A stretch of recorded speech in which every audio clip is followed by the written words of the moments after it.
All right, welcome everyone.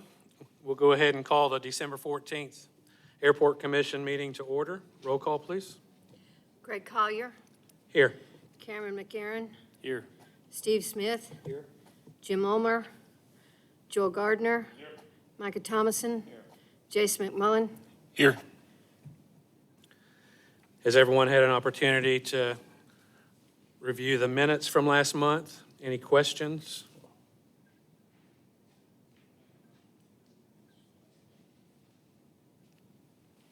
Do we have a second? I'll second. Motion and a second to approve the minutes. All in favor, say aye. Aye. All opposed, like sign. Okay, comments from the audience? Anyone here? Okay, Cody, you're up with the budget, if you don't mind coming up and presenting to us, educating us.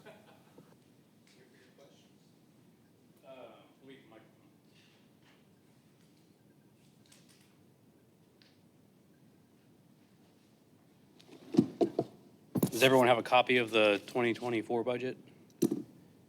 Yes? We went through and just did a conservative estimate of what things were going to be as far as revenue goes based on what they currently are from hangar rent. You guys getting me? Hear me? Yeah, you can hear me. Hey, Cody, I'm not so sure that I've got the budget for 2024, if that's what you're talking about. 24? Which one are we doing, Beth? 24 or 23? Yes. Okay. We just 23 revenue. basically have a balance sheet and a P&L for Okay. 2023. Sorry, I saw on the agenda that it said budget on there. So, okay, yeah. So you guys have a copy of the 23, the November report for the balance sheet on there.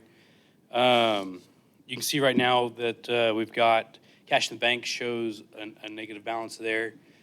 That's because the city's been floating some projects that are going on at the airport until we get grant reimbursements and things like that. There's also another chunk of money we're trying to get straightened out with the auditors from 2021 for hangar, some of the hangar construction, which would be like another $700,000 that we'll be able to put back into this fund. So I expect with the adjustment we're going to make with the auditors and then also this last reimbursement we have on the current, I believe it's the apron construction? No, the hangar grant one.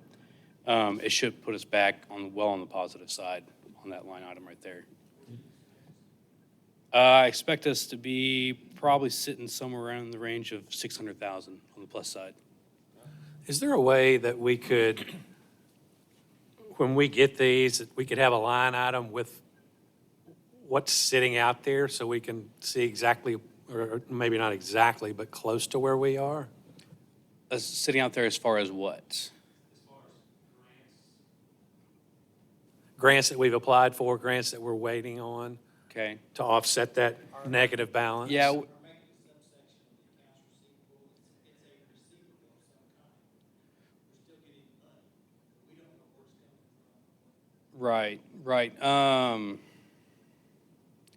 Typically, that's not how it's tracked, but we can figure out a way to try to reflect that better on those grants like that are reimbursement grants. It would be helpful to Yeah. us as a commission to be able to see more black and white numbers than Right. this. It's a little concerning when you see I don't 818,000 disagree in the with hole. that, yeah. Yeah.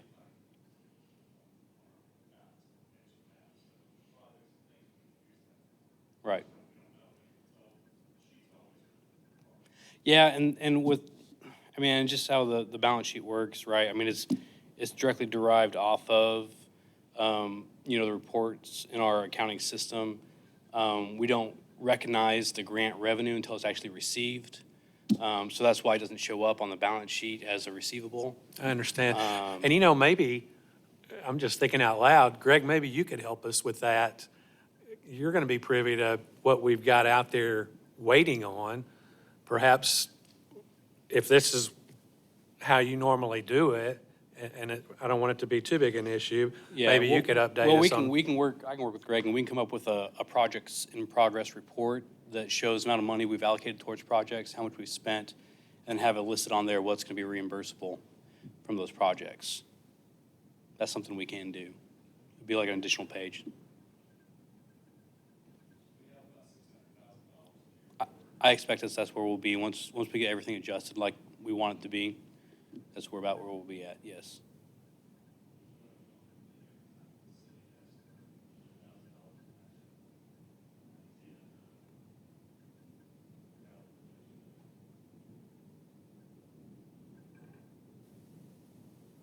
Any more other questions?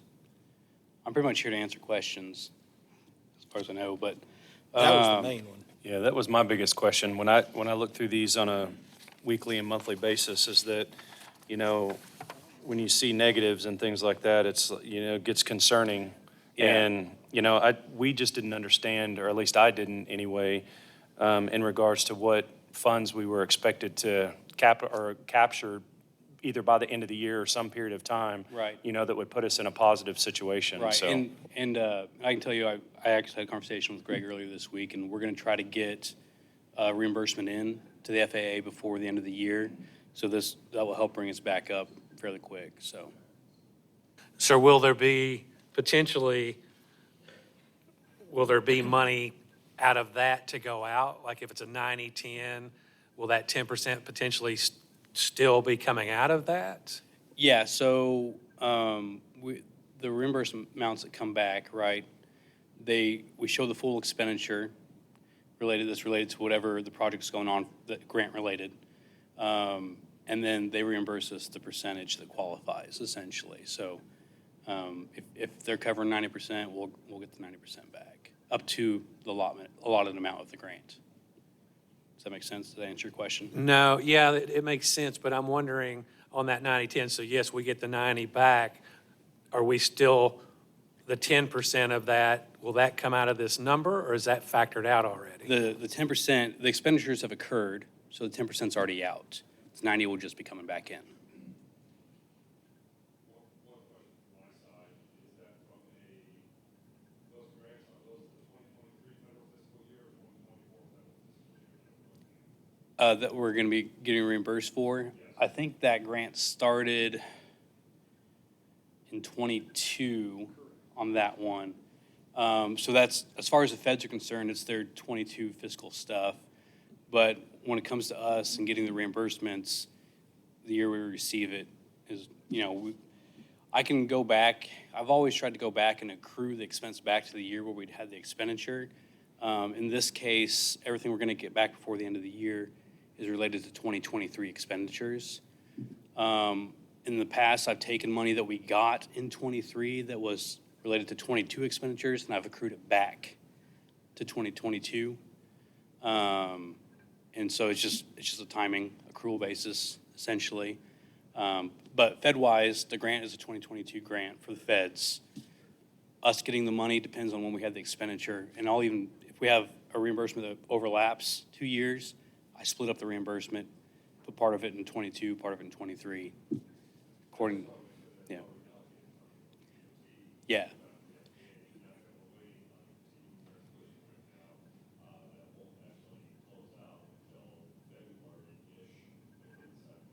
Yeah, well, in the instance of this big one, the federal grant, the FAA one, it's money that's set aside. It's there until we're done with the project.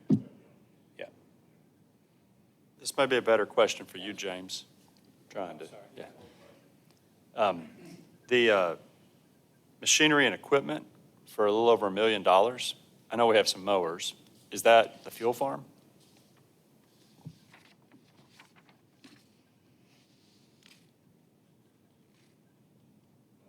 Couple trucks.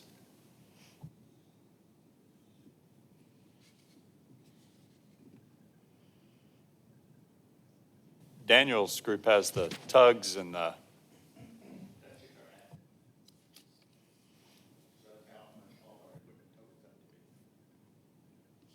we have 2 tractors, 3 trucks, 2 mowers, 3 zero-turns. so we're still under 200, we're still well under 250K there. right? Truck, K apiece, 2 trucks, 50K apiece, and then 0 turns.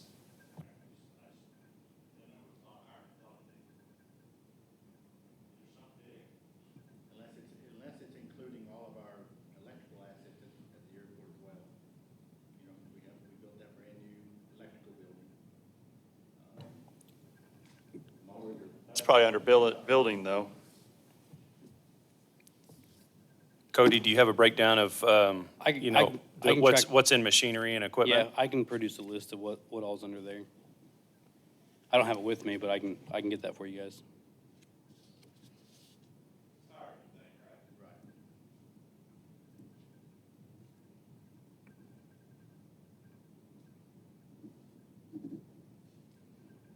Stephen, I thought maybe the fuel farm.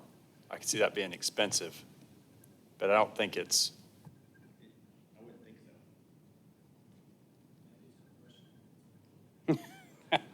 so. That one would for sure be under buildings.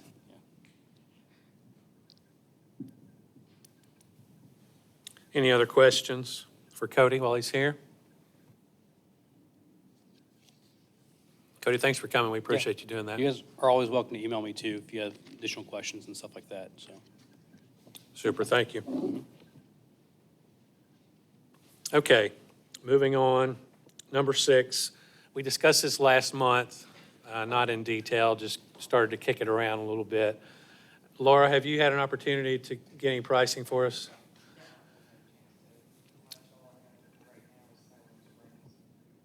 So I asked Laura if she would look at some of the surrounding area airports to see what their average rents are. Not necessarily that it matters what we do, but it would be nice to see what they're doing. So, and some of us talked about this already, but before the meeting started today. But ultimately, what started this thought process to me, well, number one, we said we're going to look at this every 2 years, and we're 2 years in now. January of '22 is when we last discussed this, and the rate increase went in May, if I'm not mistaken, which is a 90-day, once it's approved, it takes 90 days to make that change. So we're right in line with where we said we wanted to be. To that point, I feel like we're woefully undercharging for rent when you compare that rate to storage units on every corner in the city. And I know that we have some hangars, not that they cannot do this, as James mentioned earlier, you have to have an aircraft in the hangar and you can have other things in there as well. That's recently, I don't know how recently that's changed, probably in the last few years. So if you remember, those that have been on here for some time, we pretty well did a clean sweep of the hangars years ago and made sure they were all cleaned up of everything other than aircraft and such. I'm just concerned that we've got a lot of units out there that they're saving money by renting a hangar rather than renting a storage unit somewhere. And so I feel like we need to be above the going rate for a storage unit is where I'm at on this. And I haven't researched it enough to find out what the rate is to go rent a unit the size of a hangar in comparison. But I do want to bring it up. I did want to bring it up today and get commission's thoughts and comments on that.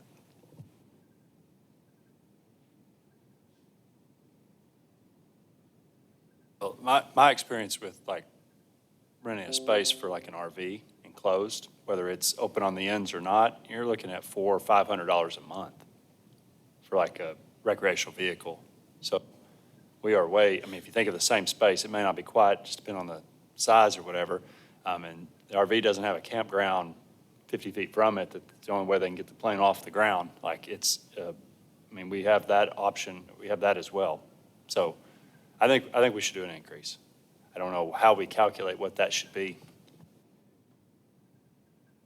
I'm just going to say I agree. There's absolutely no reason why we shouldn't be doing an increase. And if it is going to go ahead and affect any of our current renters and/or people on the waiting list, the waiting list will still be there.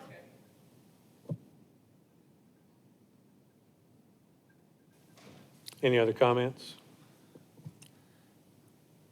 I agree. I think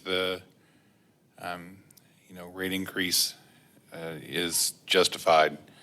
My only concern is just making sure that we stay affordable in terms of compared to everybody else in the region. I mean, we want to raise rates, some of the subletting and, some of the people that are using the hangars for something other than their intended purpose. We want to curb that down, but also want to continue to keep Springdale competitive compared to other airfields around the region. And to that point, everybody stays in line together. We may jump out there first, but I think everyone will follow suit in that regard. So to your point of, we can roll right into this too, it's not on the agenda per se, but basically, we're talking similar to this, I guess, in that subleasing hangars, it says in the contract you cannot sublease. And Laura and I talked about this a month or so ago, I think, too, in that I don't know how to police that to find out who is subleasing, who is not subleasing, who has a aircraft in their hangar that's not theirs. James, Laura, you guys might help me with that. I don't know the right way to go about doing that. That's hard to figure out. I've been trying the whole time I've been out there, and then we've talked recently about it too. It's hard because a lot of times the person whose name's on the lease will continue to pay. Now, how do I know someone's not paying them? There's times where someone's aircraft may be out for repairs, so they'll loan their hangar to someone that just wants a place, temporary. Is that considered subleasing? If they're just, I don't know. It's hard to say, because those people usually do have an airplane. It may just be out for repair at the moment, so they let someone else borrow their space. That has happened. To me, I would think that would be a little different. Subleasing is more if they're renting that space to someone else, usually for profit, because we're not charging what we should be and they're charging someone more. Right, so I have contacted the city clerk and asked, how are these hangars being paid for? And she says it's always the person whose name is supposed to be paying. So how do I know if the way aircraft gets bought and sold, they don't always get re-registered immediately in someone else's name? It's just hard to keep track, but I'll try. Any thoughts from anyone? I'm at a loss. I don't know how to. I feel like we can get tail numbers that are associated with each hangar lease. Yeah. And if the tail number's changed, we need to know that tail number change. And, I think we can, there may be people that are going to spend a lot more time than we have to think of ways around this process, but I think the vast majority of people we're going to figure out pretty quick. And if they're subleasing, we're not going to go into their financials and find a check being written every month from James to me for using my hangar. So, but I do think we can have a tail number that's registered and supposed to be in that particular. Gosh, I would think from insurance standpoints and things like that, in your policing of it, that'd be good to have as well. So if you have constantly a changing of tail numbers in a particular spot, we can figure out what the story is and go case by case and say, is this a sublease issue, or is this, like you're saying, somebody just being nice and allowing someone to borrow their hangar while theirs is empty? I think we can start with that and work our way up, and as we do, I think we'll start to kind of see a trend with certain hangars that are giving us troubles and certain that aren't. We've had Jeff Mann, despite what ended up happening with that, his whole intent was to rent hangars and sublease them. Like that was what he was going to build that hangar and sublease everything. And then we also have Dr. Roller on the other side of the airport. I'm confident he is charging as much as he can get for it. It was a business venture for him. He's probably not charging $61.60 for a hangar or $52.80 for a hangar. He's charging, obviously he's got bigger planes in there, but I think we can probably figure, I know there's a demand for this, and I know there's people subleasing, and maybe tail numbers will help us just to get a registered tail number with each space. Well, in terms of, hey, I don't want to be negative as far as discouraging the practice, but maybe we need to discourage the practice of letting somebody else use a hangar for a temporary time. And if we're really going to do it to try and curb the subleasing, then it needs to be the registered tail number of that airplane that's going into that hangar and nothing else. And if there is something else, then we consider that, hey, that's, in our eyes, that's subleasing, and that person needs to pay a full price or whatever we decide to do. I mean, because otherwise, if we, if you have to, like a couple of planes, like, well, we're not really subleasing here, we're just letting them use the hangar for the time being until something, so there's always going to be kind of a reason or excuse that kind of fits. If we're going to curb the subleasing part, then, maybe we need to look at being strict on that nature. That's good. Do we have authority to inspect the inside of hangars? We can do it once a month if we want to. I say we do we set it up as an annual inspection, and then we compare doors to tails. And if your name's on the door and your name's not on the tail, then that's a violation of the actual agreement for renting, is it not?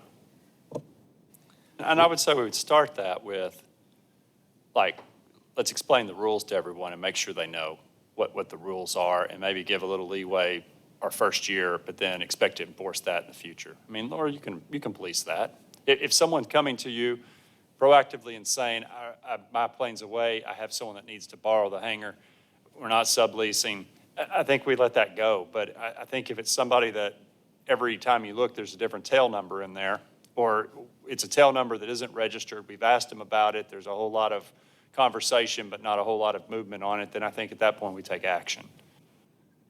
Laura just updated all of our N numbers, so it's on file with the FAA. So she can go through there and check the ones that are registered, and the ones that not, she can check with them, say, your N number doesn't register to you, but it's in your hangar, and ask questions. That'll get people to say, hey, they're checking, they're gonna know if I'm subleasing or not. I think that's the way to go right there. I If have you've already done- got I it. have sent out 6 or 7 emails probably in the last 3 months since October to people that there's no plane in your hangar. Do you have one? Is it just out for repair, that sort of thing? Or this tail number's in there that's not your name. So how often do you go and inspect a hangar? We go through a couple times a year. We don't do it like on a normal clock type basis or anything like that, just whenever we feel like something might be out of place or, other Daniel, than every year at the end, we do the tail numbers at the end of towards the end of every year. Daniel, do you still fill tanks at the hangars? Fill airplanes? Yes, sir. Yeah. We'll take our fuel trucks over to the hangars. So is somebody paying a fuel bill that doesn't match with the hangar owner?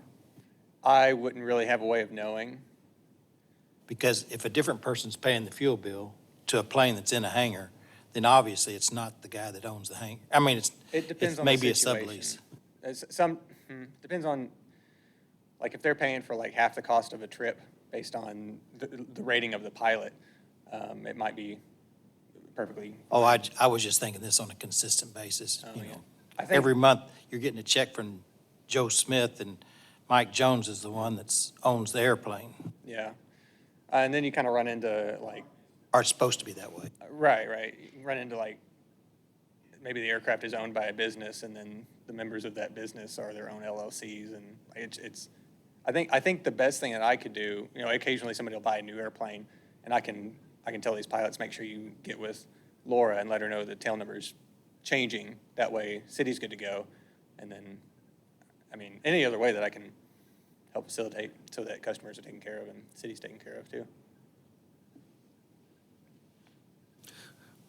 So it sounds like it's started. Can we continue that at least with the tail numbers and make sure that we're matching up? And if not, let them know and let us know. And then, because potentially we need to know that if they're subleasing, we're going to break that contract and open that hangar up. And word needs to get out that that's the case, that that's what we're going to be doing. Okay, so we got off target a little bit there. Let's roll back to our rate increase.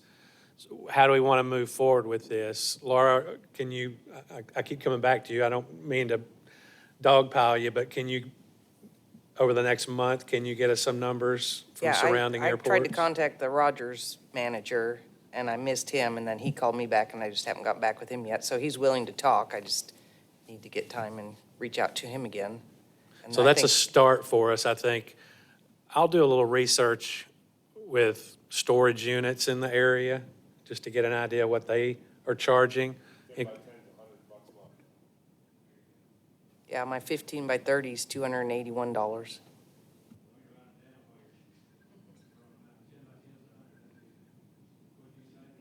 $15 by 30, 281. It just increased $40 2 months ago. So in comparison to a hangar, 15 by 30, where are we?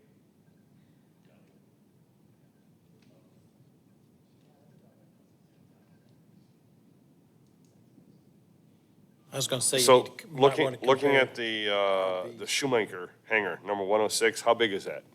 How many square foot do we think that is?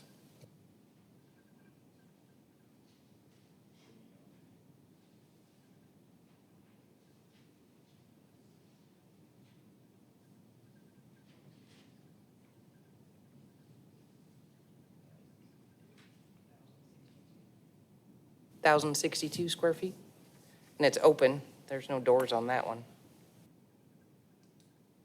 That's 17 cents a square foot.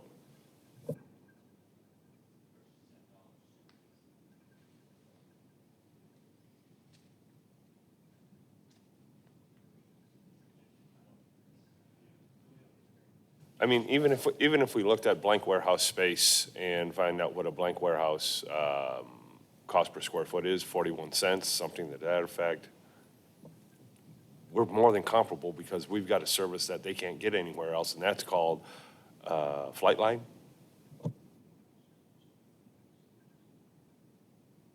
Should we look at airports that, because what Laura's going to find is that everyone in the area is incredibly low. Right. That's what she's going to find. And I think we also have to be a little bit sympathetic to the, if people are subleasing, like that's the issue, is there's 90 people that would love to sublease on our list. Like, we're going to be kicking people out with no place to put their planes. So I don't know how we make that transition where we're not doing people, I mean, because if that's come the thing that they're doing is subleasing, and there's a lot of subleasing happening, if that's what we find when we turn this rock over, we got to figure out a way to be a little bit more subtle in our change. Make the change, but be subtle in our change, because we're going to, I mean, we kick 20 people out of their hangars because they're subleasing. Like, they got 20 planes that they don't have protected anymore, that they have a hangar force. I don't know how we got to follow the rules. I would want to understand how big the problem is first, before we make any decisions, and if there is a problem there. I'm at the airport every day, and I'm not aware of it being a major issue. But like Laura said, it is difficult to tell, because the problem is you may have a company leasing or an individual leasing the hangar, but the airplane might be registered to a company in Delaware, or it might be so on and so forth. It is hard to tell those things. But most of the people that we see out there on a regular basis, they own aircraft, and they own their own aircraft, or maybe they're leasing the aircraft from somebody else. So before we would make any rash decisions on anything, I would want to understand exactly how big the problem is before we even make any decisions on trying to compare hangar rent to a storage facility where somebody could put their bed in there versus an airplane. My opinion. No, that's good, but I still go back to the primary point here is rate increase, not subleasing. That may take care of itself to a point once we raise rates. But I feel like that should be on the front burner is us adjusting our rates. What's the percentage that we've raised the rates in the past? And I know, we've maybe 10%, let's just call it that. In the past, we've raised it up 10%. in my opinion, I'm thinking through this, trying to compare to a regular storage for hangars that are, federally funded through the state and federal government, through, most of them through grant money. I'm sitting here thinking to myself that, even entertaining a 50 or 60 or 70% increase is going to be a sticker shock to a lot of those people out there. I'm not disagreeing that we shouldn't raise rent to be competitive, or what industry is, what other airports are doing and what the industry will support, right? Because the industry of a storage facility, a U-Haul storage facility is a lot different than a municipal airport. And so you want to keep those things in mind. That's all I'm saying. Doing a quick search based off of, out of Shawnee, Oklahoma, study for 2022, 2023. 1,000 square foot annual rates are averaging in the US 85, 1,500, and that's a tie down. Large tie down of 1,500 square feet is 133. Standard T hanger of 1,000 square feet is 175. Large bulk hanger is 1,500. 1,500 square feet is 171, and an extended bulk hanger of 2,000 square feet is $212. And that's based off of 2022, 2023, and that's from Shawnee, Oklahoma. And if we make major rent increases, you'll probably end up with a mutiny at the airport. I don't disagree with that. Has inflation been running, 10% for the last 2 years? And so if it's been 2 years ago, a 20% rate increase keeps you even with inflation. You're not raising the rates, you're just keeping up with inflation.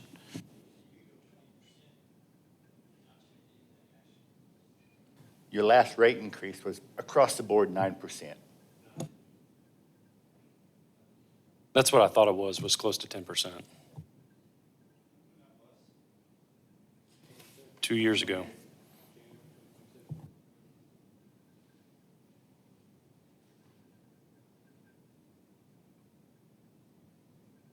I just don't think a 20 or 25% is going to be out of line, but that's just my thoughts.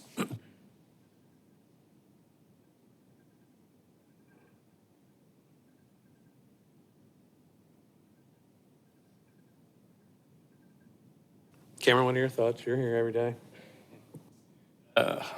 My humble opinion is I'd definitely like to see some data to support the increase, not against the increase at all by any means, but some more data would, I think, help us make a decision on what the industry will support. And I keep saying industry because we are in the aviation industry, even though it is an airport, and they are big storage facilities, big hangars, kind of like what a storage facility would be by putting, your car, RV, or something like that in there. But they are two different industries. And so I would want to be in line with what industry standards would look like. That's what I would say.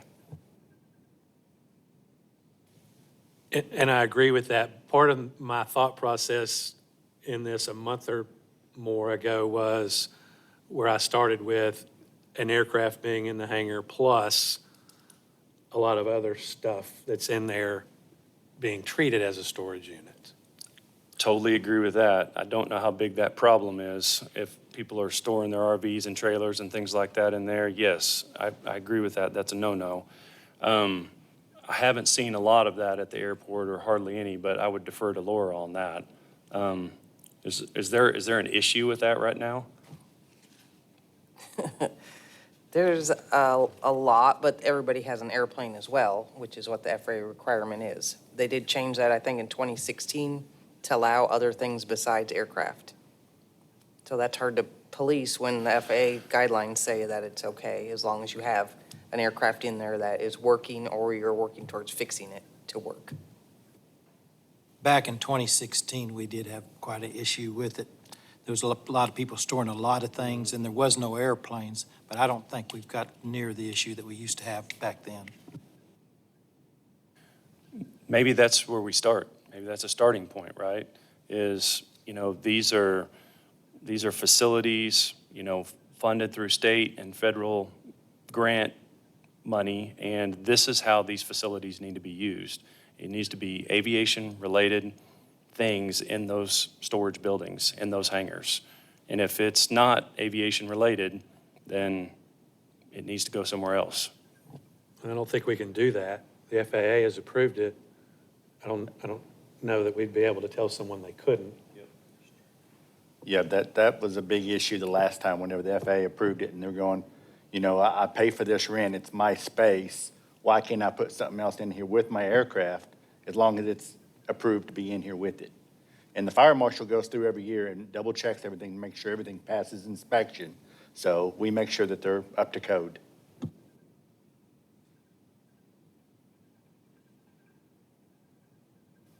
So it sounds like we may not have a big issue with this. I don't know. We don't have people just storing RVs and trailers with no aircraft-related things in the hangars at this point in time, that I'm aware of anyway, from what I've seen. I think since we dealt with it in 2016, it's been good since then, for the most part, yeah. But I think part of it is you guys inspect and you keep up with it, and you're doing a good job on that. And the lease says that you have to have an airplane to rent the hangar.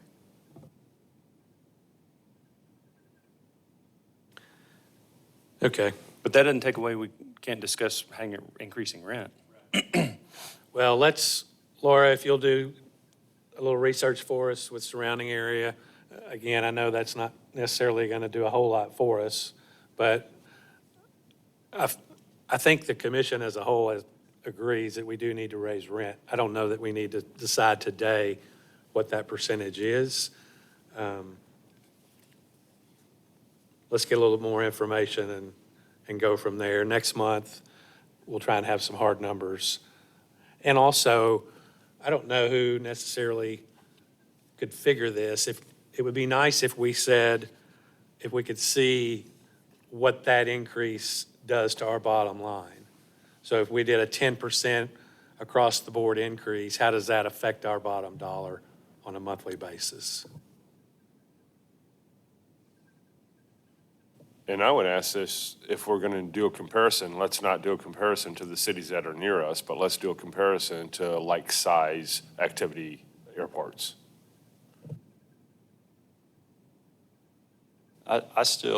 Just looking at it as a business, if I owned an apartment building that had 40 apartments, I had 90 people wanting to get in those apartments, I think I would do more than a 20% increase.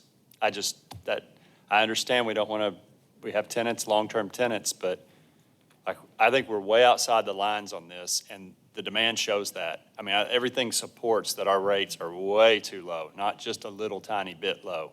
And I understand we might have a mutiny, and I think we have to be conscious of that, but I'm going to be for a much bigger increase than 10%. I understand back then that there was a lot going on with COVID, and we didn't want to put people that were already in hardship into further hardship, but $46.20 for an airport, on the airport hangar, to keep an airplane, even if it is an open T hangar, I'm assuming it is.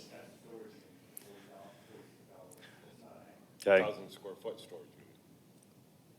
Thousands. O'Neill.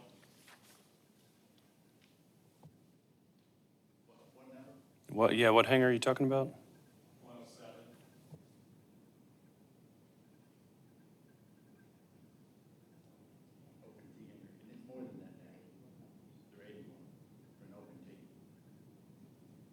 That's just covered parking. Covered parking. So open T hangar, no doors.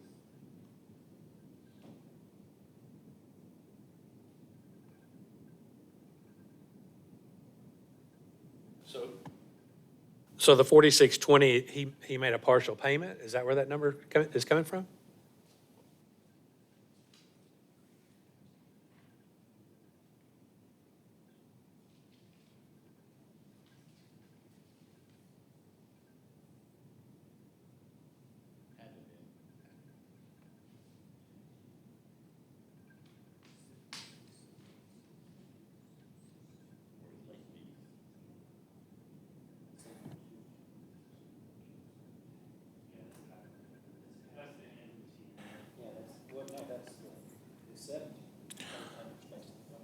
Plus O'Neill's got I'm two. talking about 701. That 701 is going to be the end of a T hangar, I think. Yeah, storage unit section, So what's 102? 102. I don't see 102 on here. Where are you looking?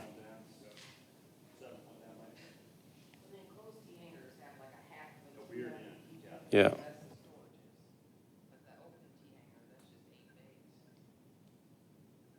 So what's allowable in the storage section? What is allowable in the storage section? Is it, does that have to also be air-related items?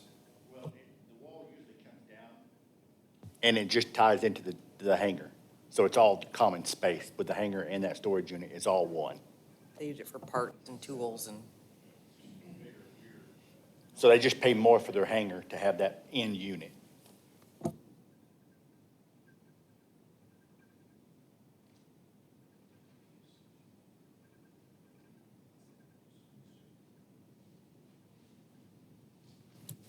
Well, this is good discussion. I think we're moving in the right direction at least. Let's continue to work towards this, and next month we'll visit this again and see if we can come up with a more hard number or percentage. Okay. Daniel, you want to follow that? Hopefully not nearly as interesting. But definitely good news. Operations are great, especially Avgas. Avgas had a pretty good bump of 18% last month over October. So really happy to see that. It's reflecting in the amount of traffic we're getting through the terminal, foot traffic coming from the ramp. Thinking about foot traffic, the restaurant's doing great. They've got a great following. Everybody that comes in and hasn't been in before discovers there's a restaurant there. They're stoked. And of course, we're talking them up too. So that's helping quite a bit. And then they're keeping themselves busy with catering events as well. Jet A sales down 5%. Again, that normal fluctuation. Still pretty good. I am getting an extra load this week because we are seeing higher volume, which you don't tend to see in December. December tends to be a little bit slower historically. But it'll be need to see how we round off this month, and then for January I can get you the kind of the year-end numbers and look at what we did over the year. Summit, typically we increase between 3% and 5% on average per year. So we'll see if the jet fuel sales and avgas sales reflect that, or if based on our operations count this year being so high, if that's factoring into a more substantial increase in fuel sales. So that'll be really neat. We are finding that we are busier throughout the day and into the evenings. We've got our 2 lines that we work with just on the east side, right on that ramp. We're finding that multiple times a week we are creating a 3rd line to the south, coming off of self-serve and going towards the taxiway, and that'll get 1 or 2 aircraft for a couple of days out of the week. So we didn't have that before. Occasionally, maybe once a month, but now it's a couple times a week, which is great to see. But we're having to be careful with it because there's a lot of safety, especially in the evenings. And that black ramp, there's not much light past the self-serve, so we gotta be real careful with that. But the guys are doing great. It's good to see all these aircraft coming in, especially with the basketball games. We had more traffic for our basketball games this year than we did for our football games, which they are winners, and winners make money. But it was really neat to see. We were busy. I worked a lot of nights this year for the basketball games. It was a lot of fun. It's a whole different dynamic too. So football fans versus basketball fans is really interesting. Other than that, we're doing great in the FBO. A lot of happy people coming through. We got a Christmas tree up. We started with a fall tree, so I didn't have to hear people come in and go, "Oh, Christmas already." So we did a fall tree, and they didn't have a reason to be sad about it. Any questions for me? Anything you want to know?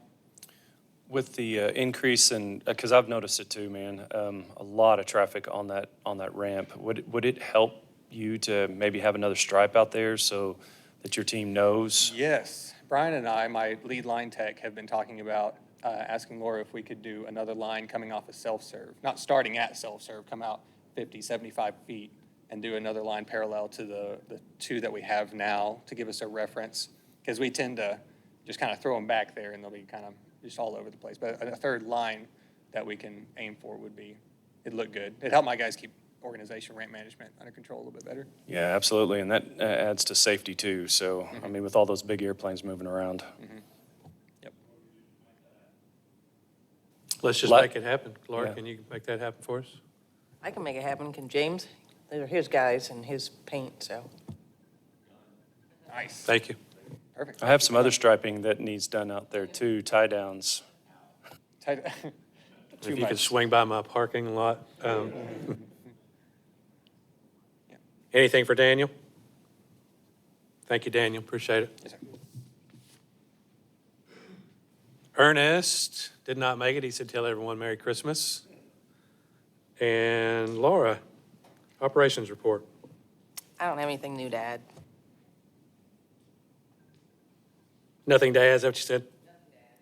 So I could ask Daniel this, but I'll ask you, I think you're probably as up to date as he is, in regards to, we talked about the steps, I think last month, getting cleaned. Did we ever, I can't remember what the discussion was. Were they recently cleaned? No, it was a year ago. They were cleaned and they do need it again. I reached out to the guy who did it last year, and he was out of business, so.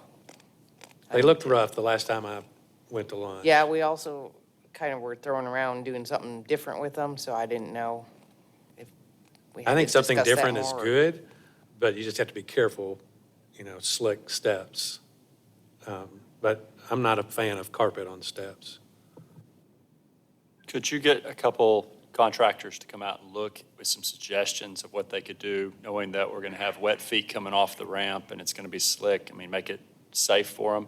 Maybe get a couple bids for us. I feel like that's something we want to do sooner rather than later. Yeah, I think James mentioned one time, they do make those rubber things that will go the whole width, and that would be a good option, I think, too. Grooved, is that what we're thinking?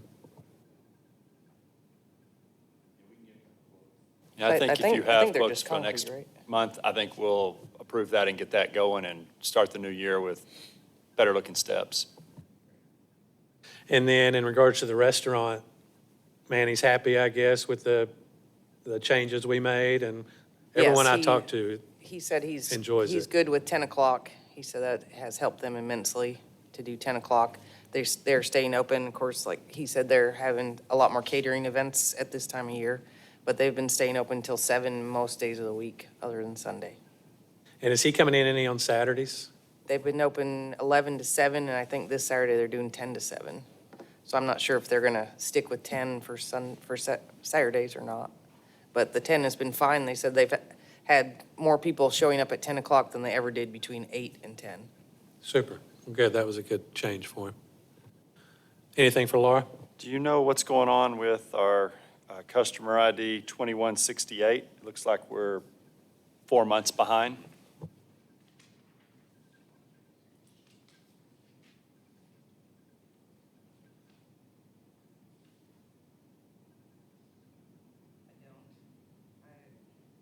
I contacted them and I haven't heard back, so I need to get back with them again. I don't know if that's a late fee or what, why that's that $62.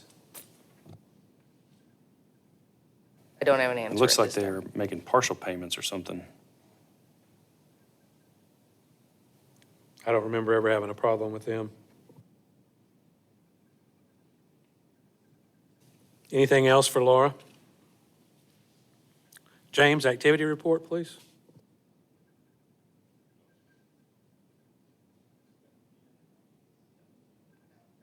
Still land lease. And I talked to him in an email. He's supposed to get a check cut. He was thinking the city was going to bill him. And I said, you get a statement from us, you're late. So I talked to the city clerks, and they're going to start keeping better control of the land lease records. 'Cause we've got so many now that it's so new.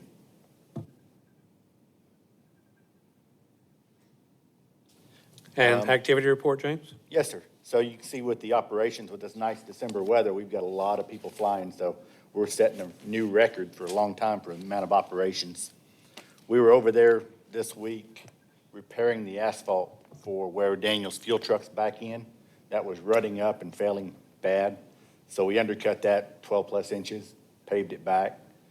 We fixed a couple other bad spots, and then we crack sealed over on the east taxiway. There was some gaps over there big enough to put your foot in, so we've been doing some maintenance on the asphalt this week, all training exercises. I noticed that there's some trucks over on the northeast corner of the airport. Is that, That's where they're cleaning out under the runway there that it's been put off about 4 times now. We've talked Yeah. about the last 2 months, I think, but. They're Okay. lining the sewer that goes underneath the runway.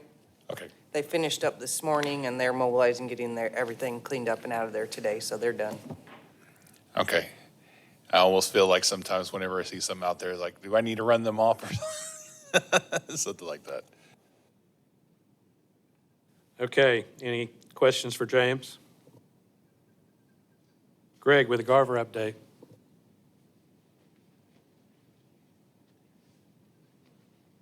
This is why we're here today.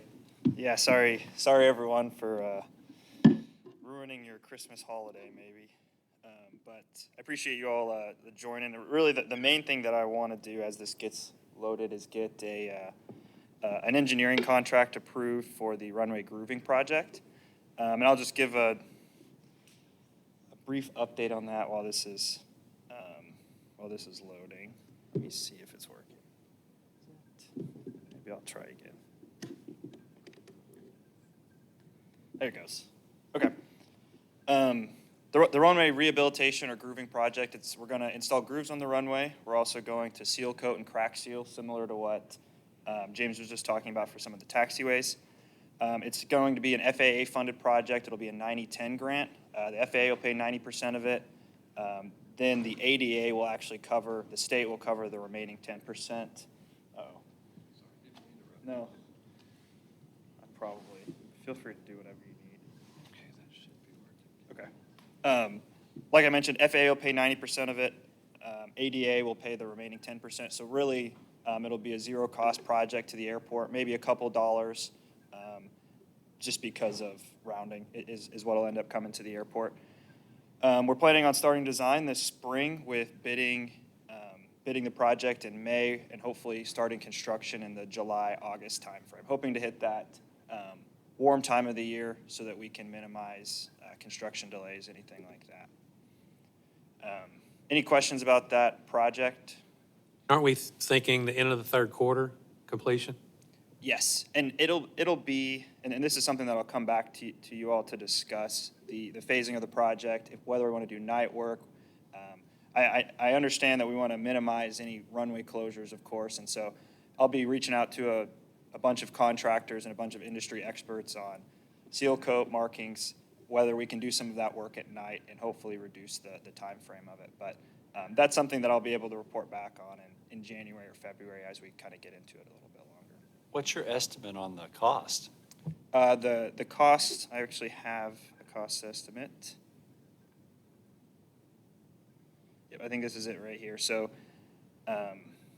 total construction estimate is about $720,000 with the total project cost being $860,000. So where did the money come from? It's not in our normal pots, our state group and our federal group. Right, so we're going to be pulling from 2 buckets of money from the federal money. So we're going to be using our entitlement funds, so that's the $150,000 a year to cover about $350,000 of it, I believe. And then we're going to use some of the COVID money, the AIG money that the airport, they allocated it, I think, in 2020. The airport gets around $290,000 a year for 5 years. And so we'll use that for another about $300,000 or $400,000. And then the state will cover the matching 10% there.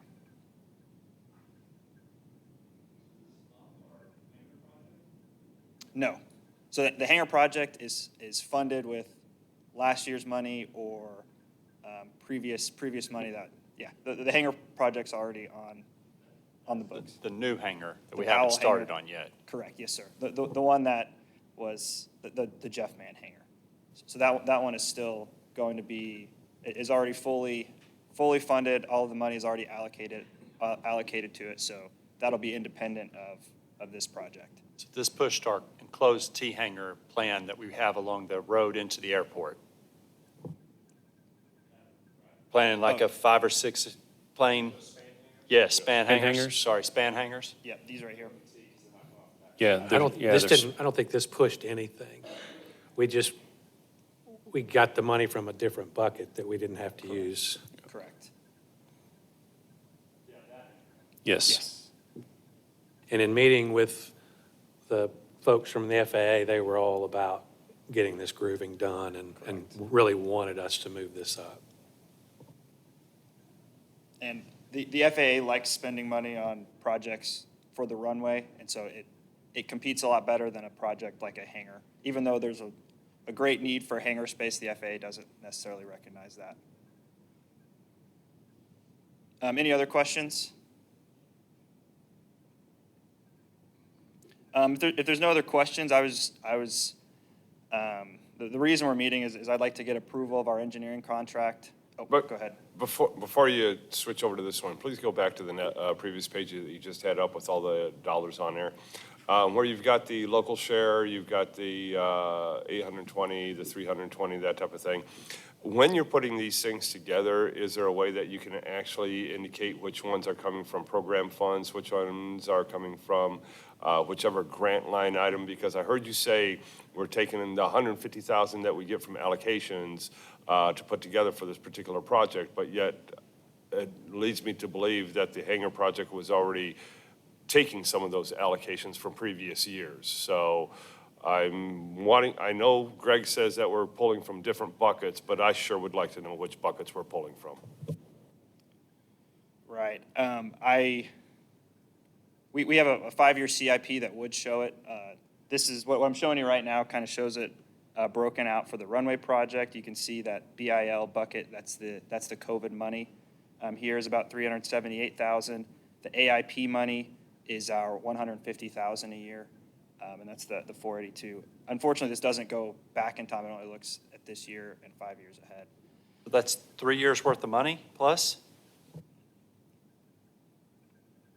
150,000, there's 820, or 482 there.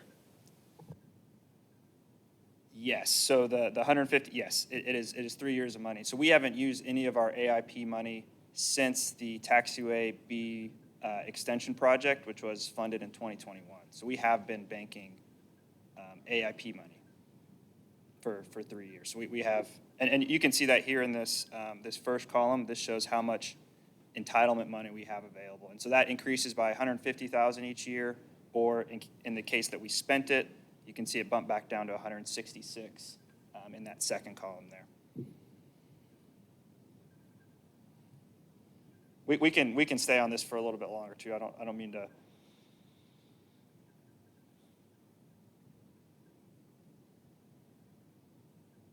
So the Powell Hangar project received for the site work of it, we used the first 2 years of our AIG allocation, or maybe 1.5 years, so about $500,000 for the site work. We got a state grant from the ADA for the building portion of it. That was another about $400,000. And then we got the third grant that was the one that we talked about this past November, I think, for the utilities and the access road.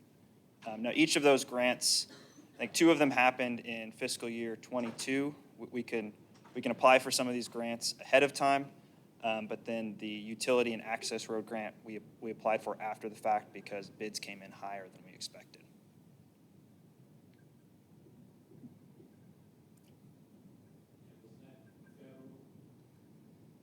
The only federal money from that was the $400,000 to $500,000 for just the site work. That was the only federal money, yes, sir. Which was coming from that COVID money, that the AIG or BIL as it's indicated here. Yes, sir. Yep.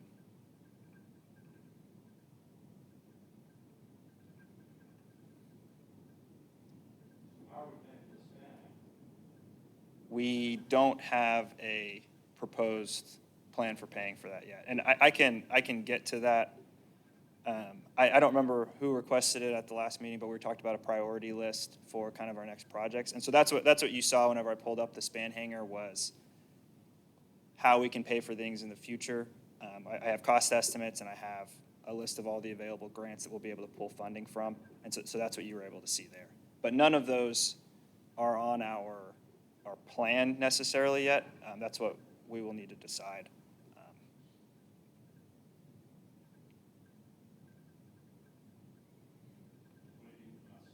So, first, before we get to the hangar priority list, what I would like is approval of our engineering contract for the runway rehabilitation project.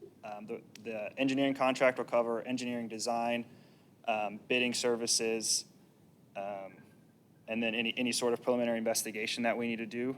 The contract is for $72,000. It'll be, like I mentioned, it's completely covered by the FAA. FAA will cover 90%, the state will cover the remaining 10%. And so I'll need approval of that so that we can get started and meet their fiscal year 24 deadlines. So I'd ask for a motion. I'll make a motion that we approve the engineering fees. Roll call, please.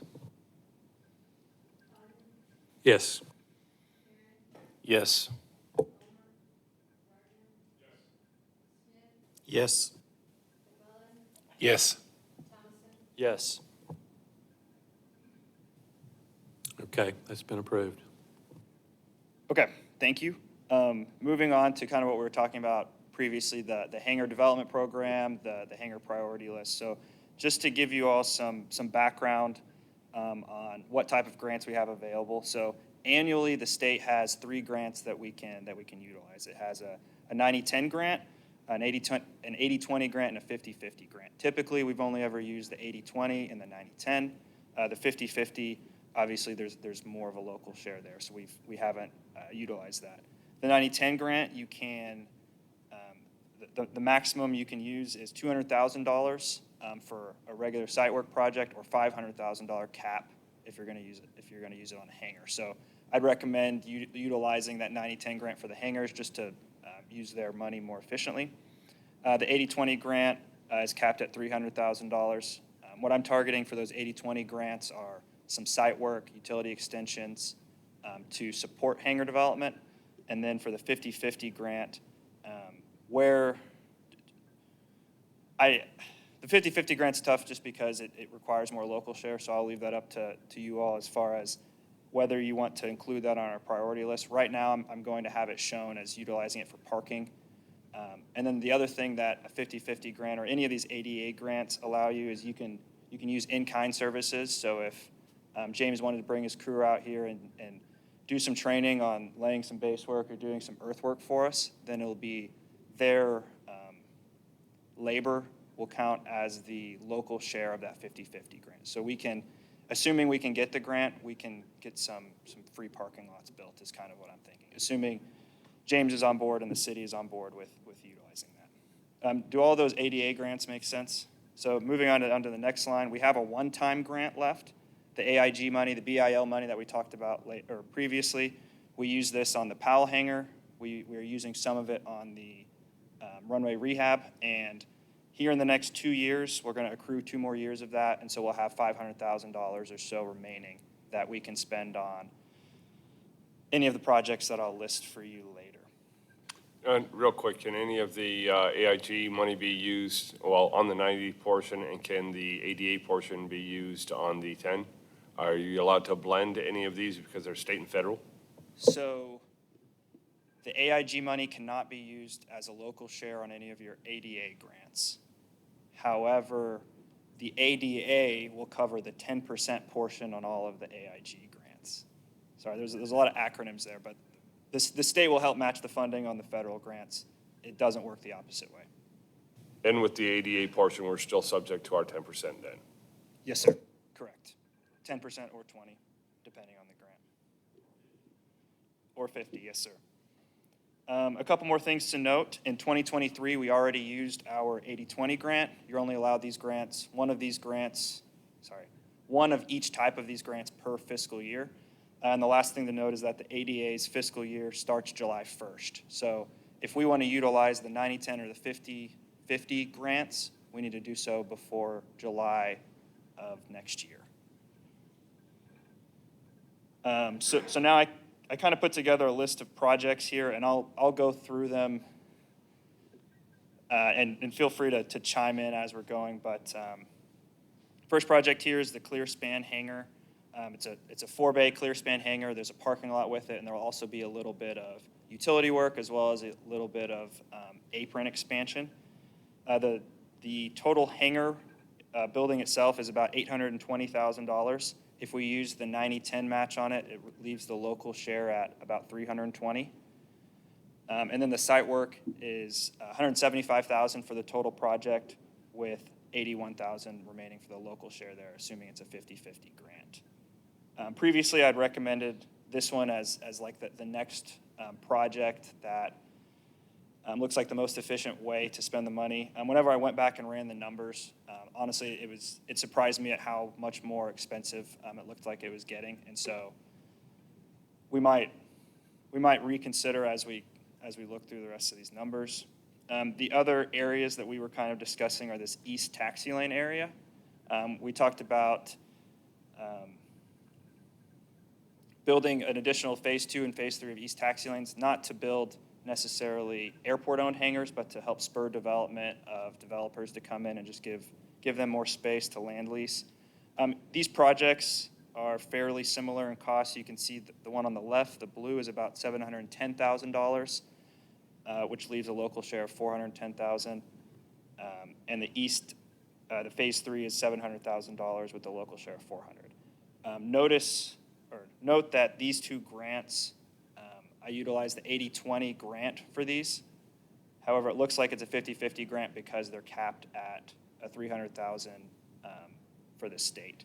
Now, one thing I can recommend on these particular grants is, instead of doing 2 individual grants for phase 2 and phase 3, we could do 3 grants, which would extend the entire length of our project, maybe add another year to it. We could do 1 grant for an access road and some utility extensions, and then we could do a phase 2 grant and a phase 3 grant, and that would help decrease the local share of each. Now, I can't decrease it down to nothing, of course, but I think that'll help make it a little bit easier to chew. I understand some of these local shares of $400,000 are probably daunting. Mm-hmm. Correct. And that's something, but what I wanted to do was kind of show you guys what this looked like at the big picture before we started to try to make it a little bit more efficient. So that's the east taxi lane side. And one more thing to note about these is we still have the AIG money available. And currently on our capital improvement plan, I show one of these utilizing the AIG money if that's what we decide we'd like to do. I would say the final hangar development location is this west side taxi lane over here. This taxi lane is actually going to be a great opportunity to utilize an 80-20 grant, because we can build as much of this taxi lane as we want. We don't have to extend it a certain distance. For those east side taxi lanes, we have to extend it a certain amount to be able to actually build hangars to get them far enough from the runway. This one is already far enough from the runway, so we can build it just this length here, if that's what fits in our grant, or we can extend it a little bit more to build 2 hangars, or extend it a little bit more to build 3 hangars. So right now, the total project is looking at about $640,000 just for extending this taxi lane out here. To the 3 hangars, yes, sir. Which is a local share of $300,000. But once again, we can get that local share down if we just want to do extend it to 1 of the hangars, or maybe extend it to 2 of the hangars. That's something that we can be flexible with. The final item that I wanted to show is, I talked about, we probably want to use that 90-10 grant every year on hangars, because that $500,000 cap is the most efficient use of the airport's money. That $500,000 cap is good for about a $620,000 project, which is about a 70 by 70 box hangar at today's prices. And so what I'm showing in this spreadsheet up here, which I haven't been able to show yet, is in green you can see proposed plan for fiscal year '24. In blue, you can see fiscal year '25, and in yellow down at the bottom, you can see fiscal year '26. And as I kind of move further to the left, you start to see funding caps, project costs.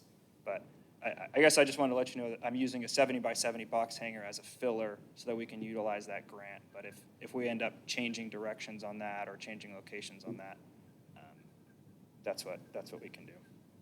All right, so I threw a bunch of information at you guys. I'm just hoping to get a little bit of feedback, and then I can come back next month with something a little bit more organized, something that meets your needs and caters to your needs a little bit more. Yes, sir.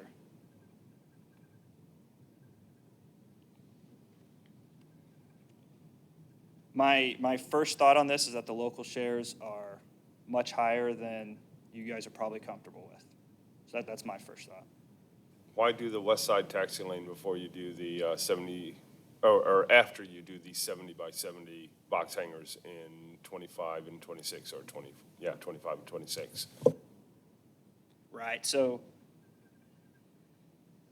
I have the fiscal year '25 70 by 70 box hanger shown just as a placeholder of, we need to utilize a 90-10 grant. And so I wanted to have that utilized there and have that money shown. Do we have a place for it?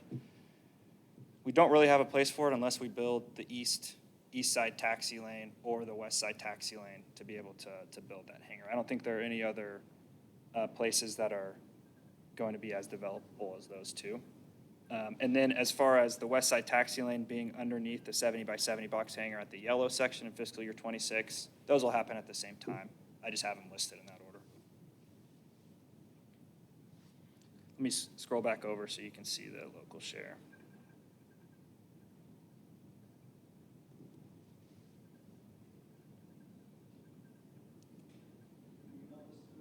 Yes.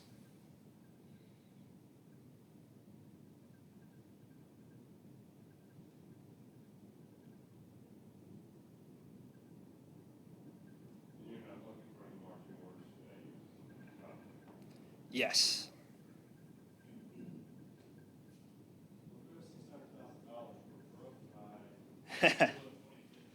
Correct. Correct. We'll be bringing more in.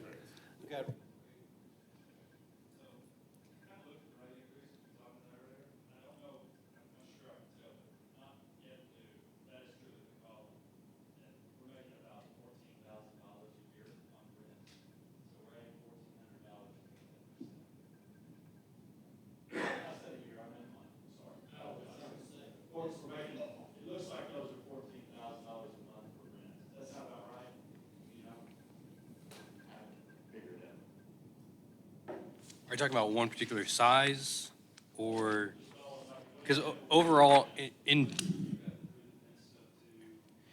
general, just on a hangar rent, for example, so on the revenue and expenditure sheet, there's a line item on there just for hangar rent by month, and it looks like right now on average, we're collecting, right around, give or take, right, a couple thousand, 30,000 a month in hangar rent. So if you were to do a 10% increase, that's another $3,000, 20%, $6,000, et cetera, just on hangar rent.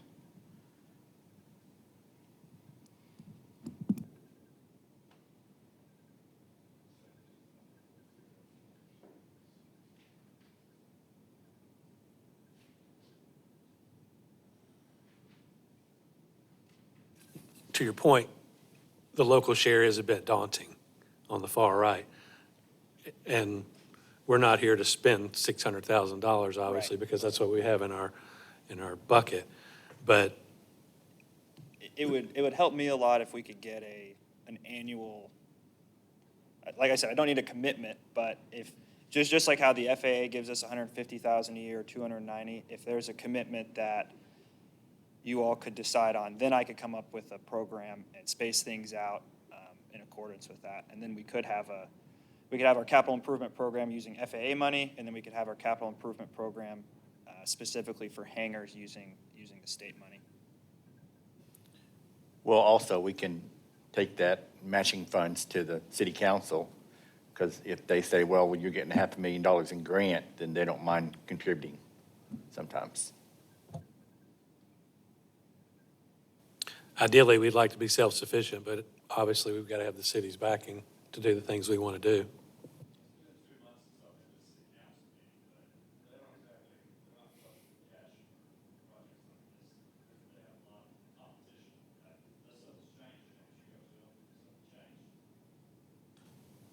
They have more this year than they've had in a long time, but they're knee-deep in the bond money, so they got bond money they're spending as well. So they have a lot of projects going on, but they've still got more funds.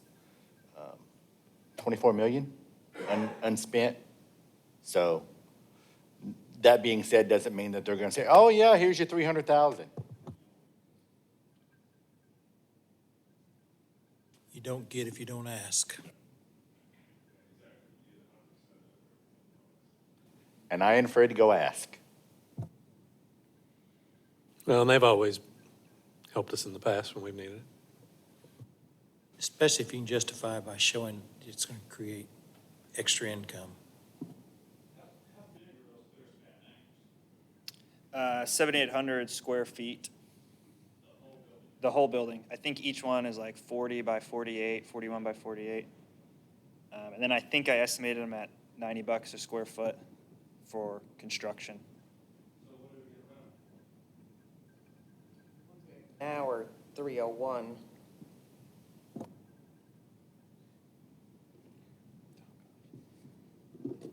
$301 a year? A month. Month.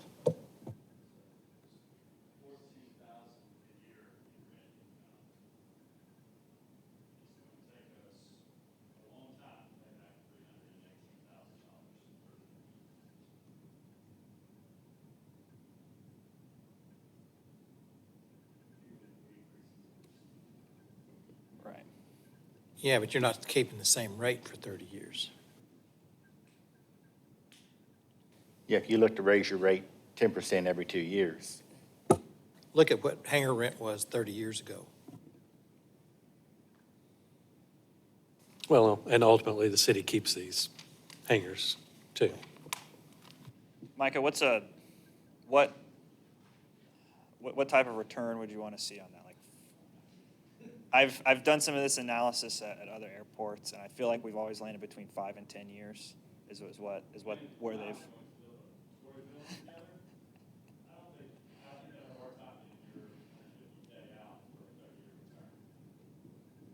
Yes. Yeah, what?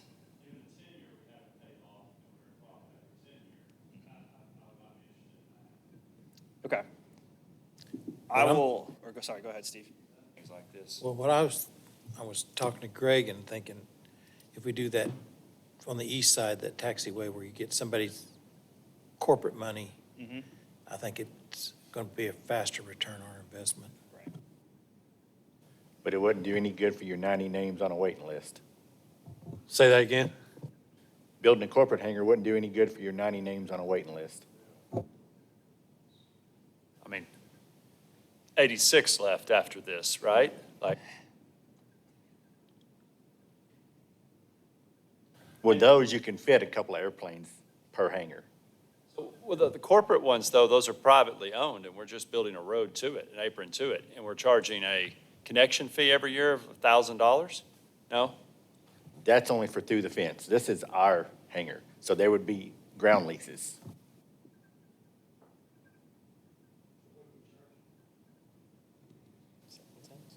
Yeah, 7 cents Square foot 7 cents a square foot, it's cheap, per year. for cheap land rent. 39 years.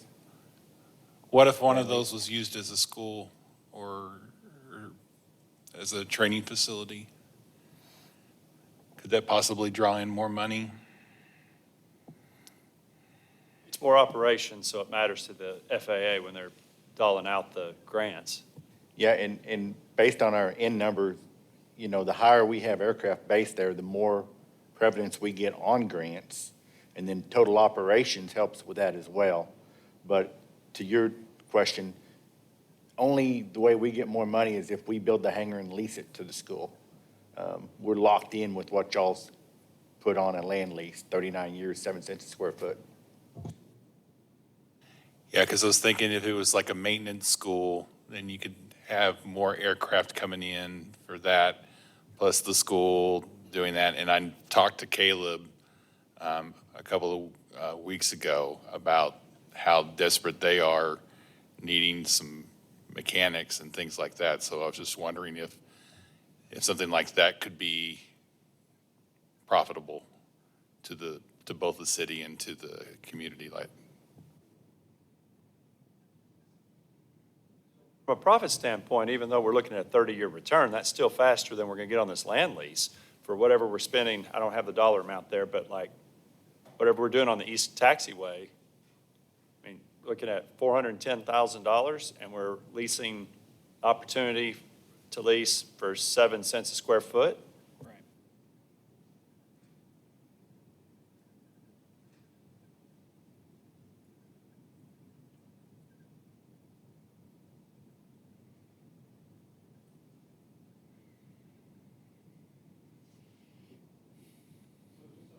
Curiosity, is our 7 cents a square foot just the stuff that's on the roof for a land lease?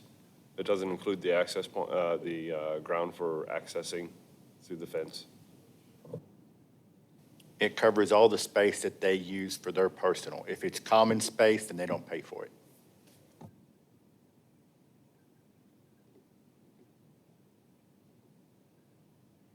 We go back to your list. Yes, sir.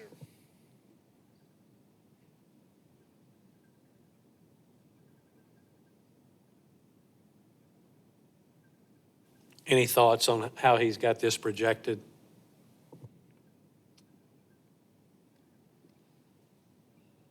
I personally would like to see, if you're going to say item number one, FY 2024, I would like to see a better split of what that local share is, what the ADA FAA share is, what years that $500,000 is going to come out of. Break it down to the minutia, and then maybe we could take something like that to the city council and say, hey, here in the next couple months, throw us a bone. But that's a $400,000 bone.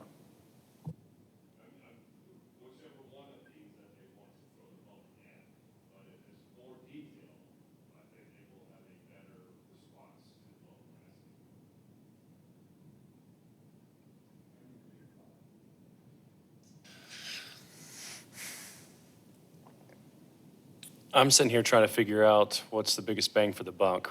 I'm sitting here looking at, I'm trying to, in my mind, evaluate cash flow. You know, if you're going to invest money, whatever that is, whether that's partial grant, money out of our own pocket, is what's going to create the most cash flow for us, either short-term or long-term basis. Even though And- it's not a good investment, I still think projects 1 and 2 are the one that flow us the most cash because we're actually owning those hangars as opposed to just doing dirt work and then leasing, doing the land lease. I So agree, it's- because your payback's going to be much longer on land leasing and spending that kind of money on a taxiway or apron for somebody else to build a hangar there.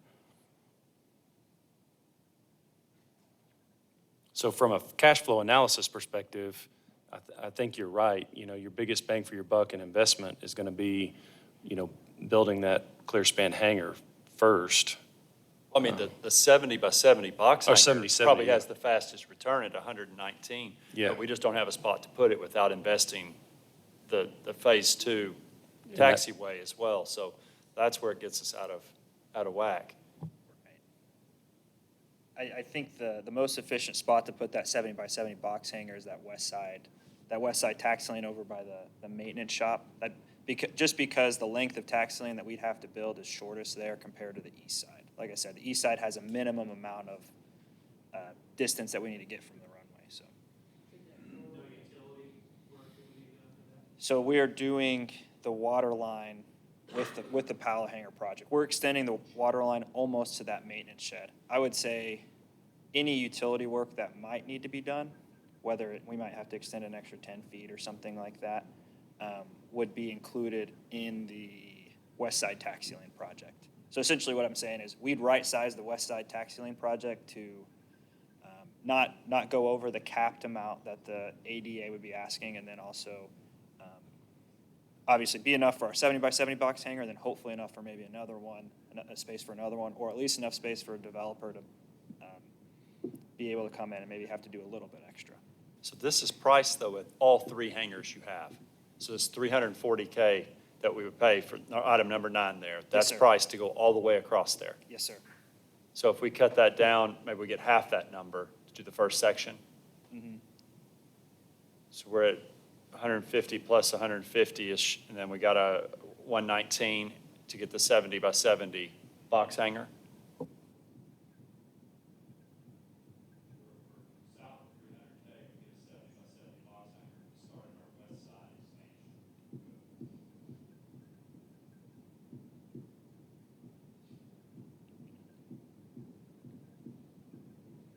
There's no crystal ball, obviously, but what potentially would that cost us not doing it all in one lump sum and piecing it out? Piecing out the west side taxi lane, is that what you're talking about? I don't know. That's almost too hard to say. I think if we can keep it in $400,000 projects, you'll still get good prices on it. Anything less than that, I think we'll start to see less economies of scale there. So, quick question. Some of this grant money, because the fiscal year's in July, or starts in July 1st, right? Yes, sir. So could some of these projects be split up into multi-year projects, fiscal year multi-year projects, so that the money rolls over from a grant perspective to limit the local share amount that we would be contributing on an annual basis, I guess? I don't know if I quite understand your question, but I think the answer is no. And I'll try to explain how the grants work, so maybe we clear it up. So if we get a grant in this fiscal year, so let's say we get one in March for one of these hangars, we don't have to start construction or finish construction on that hangar in fiscal year 24. It'll close out when it's closed out, but the money's already allocated. So it's not necessarily, I think they like to see us finish within a year, but we can always say, we can give them a reasonable excuse in their understanding about it. But we cannot save fiscal year 24's money for fiscal year 25 and use that the next year. It's not like the FAA's money where we get $150,000 every year and it stacks up. It's a use it or lose it. And one more thing to add there is they want their money. So for all these ADA grants, we're going and requesting, we're submitting an application to the commission. And so they're all going to be competitive. And so they will want, for example, for some of these taxi lane projects, they'll want to see maybe a hangar going with it so that they can see direct benefit to the airport. Those are things that they like to see as well, because that makes it more competitive. They don't want to build a taxi lane to nothing, or at least they will do that as long as, if it's not, but it won't compete as well, if that makes sense. So, correct. So They want to help the airport.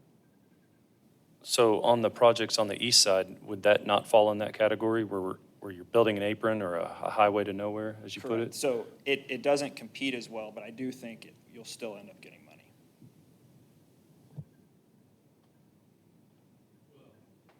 That's what we did on the existing one. Correct.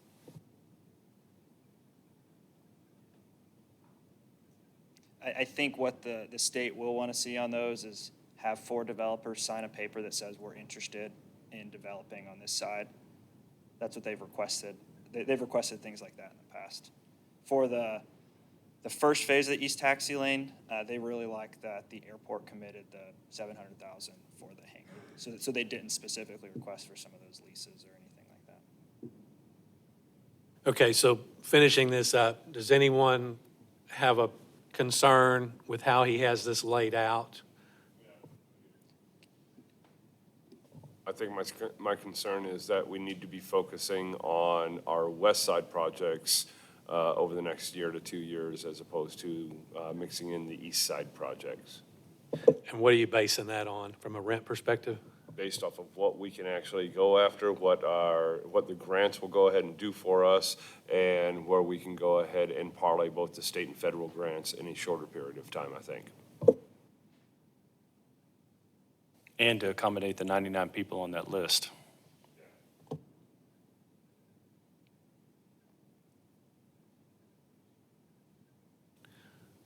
So you're saying leave the 4-bay clear span hangar as a priority, but then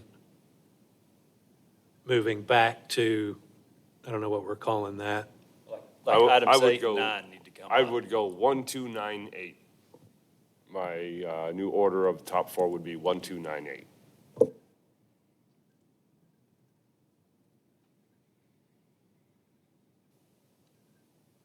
Yeah, I'd be in line with that. And what I'll do for that 4-bay clear span, we've got Oki on site doing the PAL hangar. We've got a grant available for fiscal year '24 that we could use for the ADA. I think it might be enticing for them if I go to them and say, what could you do this for? And that could help me get my estimate lower maybe. But right now my estimate's based on just what we're seeing on any project in this region. But like I said, if Oki's already mobilized on site, they may be able to beat that price. And it might make that clear span hangar a little more enticing. Not to change everything, but you have 2 on your list here, the 60 by, below the list, the 60 by 50 box hanger that wouldn't require any apron extension, and the 50 by 50 box hanger that wouldn't require any. If we can do those for 119, we're looking at 240, and we've got 2 brand-new hangars that already have the pavement to them. Am I reading it wrong? You're not reading it wrong. There's one more item that is left out here, is that there will be a water line component to those that has kept us away from developing those to this point. We've met with some folks about that area, and we're pushing $100,000 just in utility, just in water to get there. Should we remove those from the image then, if that's something that's kind No, of? not yet, Okay. because we're,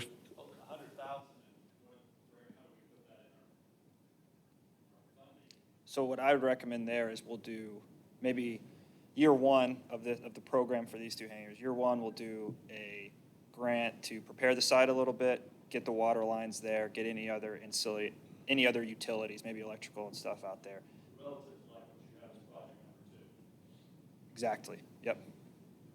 Just like that, except project number 2 is more focused on pavement. In these 2 hangars case, we don't need any pavement, but we do need a water line. But it would be maximizing that 200, or maybe not maximizing, but we'd be utilizing that 80/20, $200,000 cap. So that'd be year 1 maybe. Year 2 could be coming in with our 70 by 70 box hangar number 1. Year 3 could be coming in with 70 by 70 box hangar number 2. and there's potential there where that road comes in next to Jones that's going to be redone. That road is going to be redone, and they're going to have to enlarge that water line. So hopefully we can.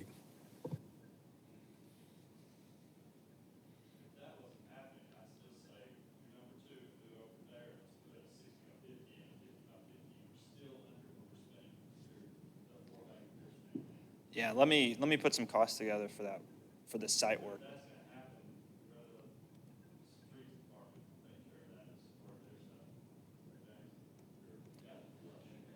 Can you guys do water lines? You guys can't do water lines. Right.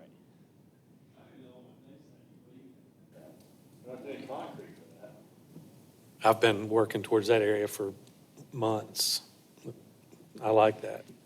Yeah, Greg's right. We have had somebody that was very interested until they found out they needed a fire hydrant and were told $80,000. So that's why we started tossing around, should that be their thing to pay for, or can we get a grant to cover infrastructure like something like that? That's a necessity. Fire department requires it, the water department could be part of it, we can be part of it. I mean,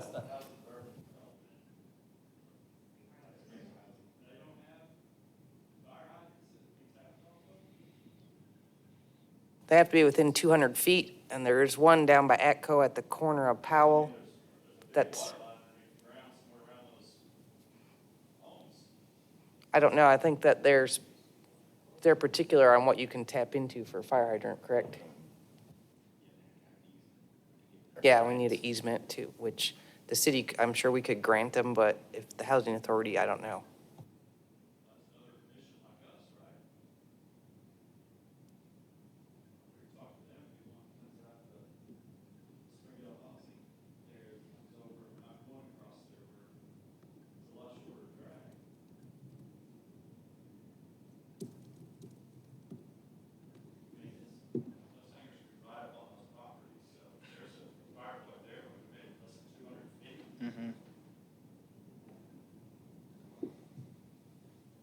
Yeah, I'll try to chase down the plans for those, the houses over there, the housing authority's place over there. Whenever I've looked on the GIS, it's been empty in that area. I think maybe there's private lines or something over there, but I'm sure if it's city-related, we can get our hands on it. Okay, There's a fire hydrant at the end of Cottle there. right here. In the Oh. cul-de-sac. We're at the end of Cottle and Yeah, right, go down to here, right behind that hangar. that end hanger, that, Right there. yeah, right there, there's a fire hydrant, right, I think it's right inside of our fence, or right outside our fence line. Somewhere right in there.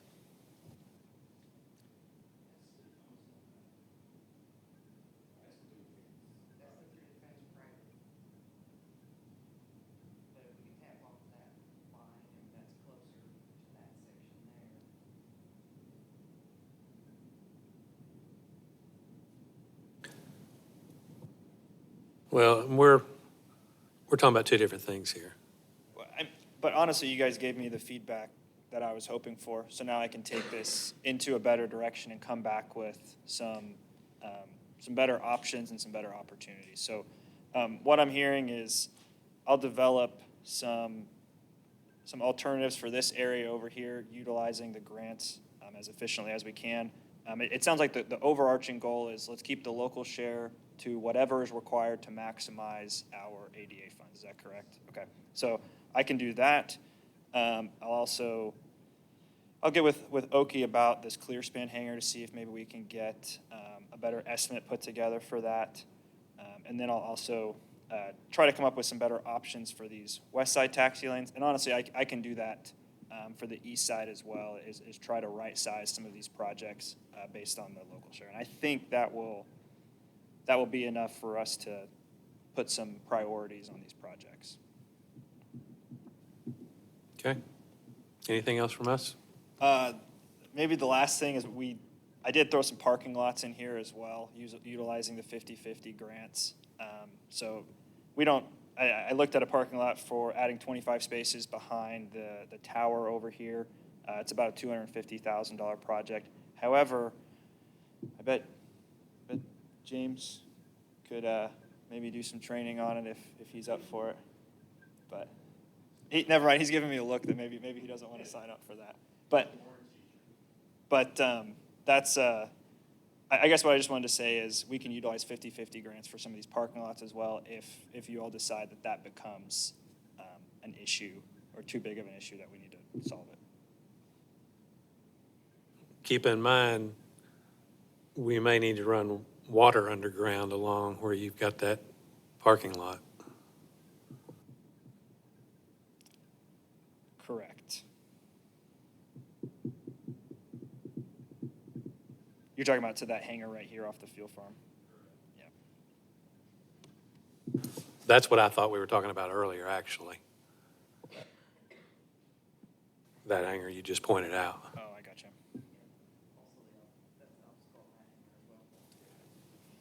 And that could go back to your airport entrance with that sunset extension. Correct.